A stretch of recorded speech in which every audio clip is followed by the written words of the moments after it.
নমস্কার, সময় বাংলাতে আপনাদের স্বাগত। আপনাদের সাথে আমি প্রীতি। দেখে নেব আজকের বিশেষ বিশেষ সংবাদ। কবিগুরু রবীন্দ্রনাথ ঠাকুরের প্রয়াণ দিবসকে উপলক্ষ করে এক সাংস্কৃতিক অনুষ্ঠানের আয়োজন করে স্বরলিপি। শহরে রবীন্দ্রনীলয় সভাগৃহে আজ সকালে প্রভাতকালীন অনুষ্ঠান হয়। তাতে স্বরলিপি ছাত্রছাত্রীরা কবিগুরুকে স্মরণ করে সঙ্গীত, কবিতা ও নৃত্য পরিবেশন করেন। সান্ধ্যকালীন অনুষ্ঠান শুরু হয় ঠিক সন্ধ্যে 6:01। অনুষ্ঠানের শুরুতে স্বরলিপির গিটার বাদক খুদে শিল্পীরা অধ্যক্ষ সুমন্ত সাহার পরিচালনায় গিটারে দুটি রবীন্দ্রসঙ্গীত পরিবেশন করেন। পরবর্তীকালে স্বরলিপির অন্যান্য সঙ্গীত শিল্পীরা সঙ্গীত পরিবেশন করেন। এই দিনের অনুষ্ঠানে স্বরলিপির ছাত্রছাত্রী ছাড়াও কয়েকজন উদীয়মান সঙ্গীত শিল্পী ও অন্যান্য সংস্থার ছাত্রছাত্রীরা নৃত্য ও আবৃত্তি পরিবেশন করেন। অনুষ্ঠানে উপস্থিত ছিলেন স্বরলিপির অধ্যক্ষ সঙ্গীত গুরু জয়ন্ত সাহা, সুমন্ত সাহা, ছড়াকার বিদ্যুৎ পাল, রবীন্দ্র স্মৃতি সমিতির সম্পাদক লক্ষণচন্দ্র ওঝা, সময় বাংলার কর্ণধার জয়ন্ত মণ্ডল, বাচিক শিল্পী অমিয় পাল সহ মেদিনীপুর শহরের বহু শিল্পী মনস্ক মানুষ।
যারা কথা বলছেন কথা বলুন, আমার কোনো আপত্তি নেই, একটু কানে কানে বলুন।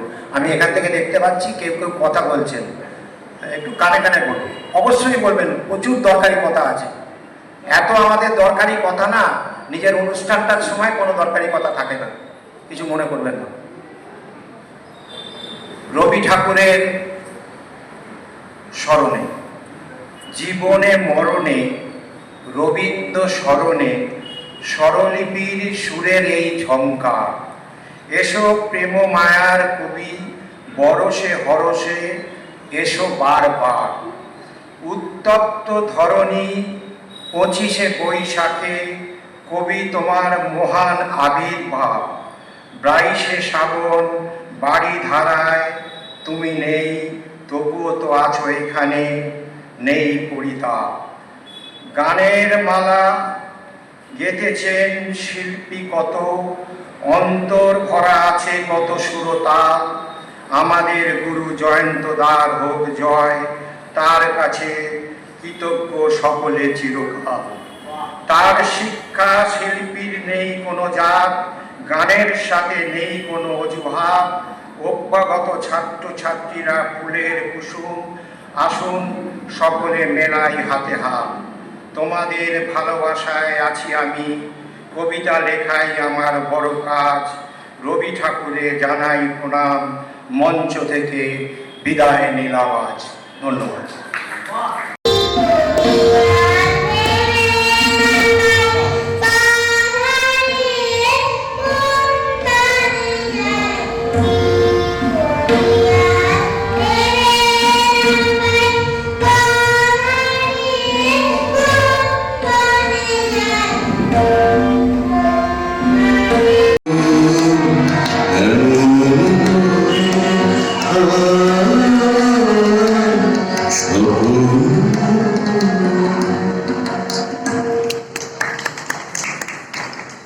ধন্যবাদ শিল্পীকে।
নমস্কার, শুভ সন্ধ্যা।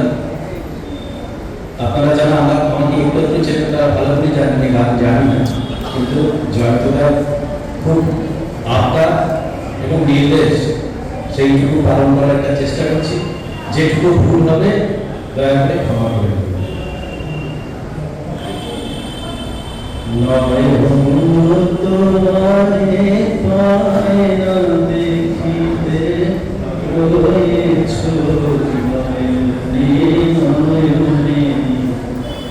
হৃদয় তোমারে পায় না জানিতে, হৃদয় তোমারে পায় না জানিতে, হৃদয়ে রয়েছ গোপনে, রয়েছ নয়নে নয়নে।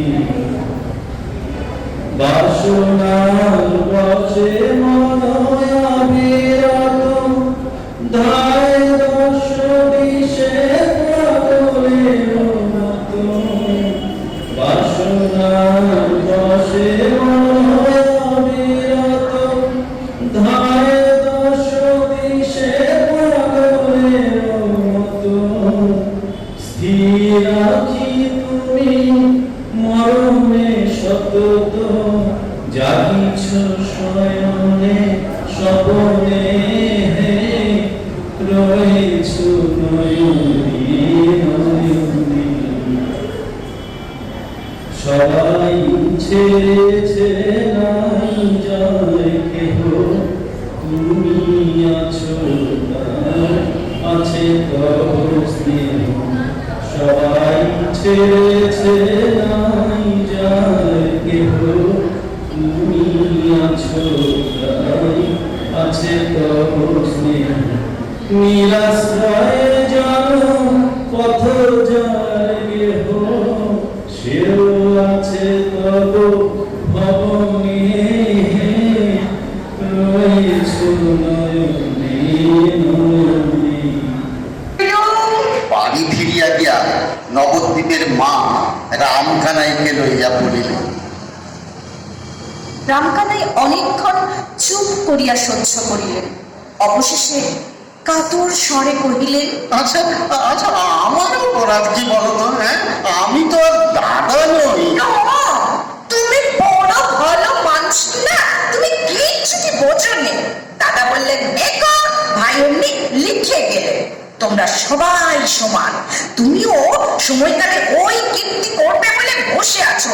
আমি বলেই কোন পোড়াকে ডানকে ধরে আনবে আর শোনার যা নবদ্বীপকে পাথারে ভাসাবে, কিন্তু সেজন্য বলে আমি শিগগির করছি রে।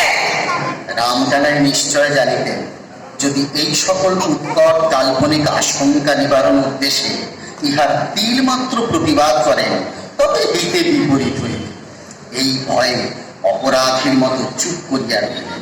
ইতিমধ্যে নবদ্বীপ তাহার বুদ্ধিমান বন্ধুদের সহিত অনেক পরামর্শ করিয়া মাকে আসিয়া বলিল, কোনো ভাবনা নেই মা, কোনো ভাবনা নেই, এ বিষয়ে আমি পাবো। তবে কিছুদিনের জন্য বাবাকে একটু দূরে রাখতে হবে, মানে উনি থাকলে সব বন্ধুর হয়ে যাবে।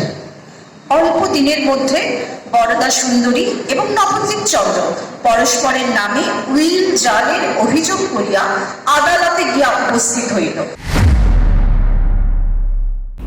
সংবাদ এখনকার মতো এই পর্যন্তই। সঙ্গে থাকুন, দেখতে থাকুন সময় বাংলা।